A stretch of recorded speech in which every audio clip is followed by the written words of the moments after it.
This is the Lone Crater YouTube. We hope this video helps. In this video, I will show how to play Endless Summer on guitar. First, ensure your guitar is in standard tuning, E-A-D-G-B-E, from thickest to thinnest string. We'll focus on 4 essential open chords: G major, C major, D major, and E minor. Spend some time practicing switching between these chords cleanly and efficiently. This foundation is crucial for mastering the song's progression. Now, let's tackle the verse progression. The song primarily uses a straightforward 4-chord loop: G, C, D, and then E minor.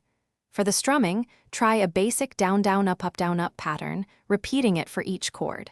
Focus on keeping your strumming hand relaxed and maintaining a consistent tempo. This pattern will give you the driving feel of the song.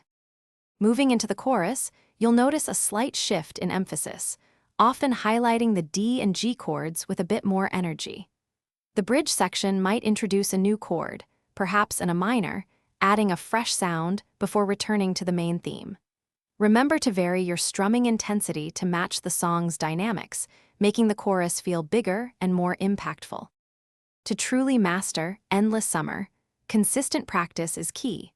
Start by playing each section at a slow tempo, gradually increasing your speed as you gain confidence. Using a metronome will greatly help in developing precise timing and a solid rhythmic foundation. Finally, try playing along with the original recording to get a feel for the song's overall flow and energy. Thanks for watching. Consider subscribing if we helped you.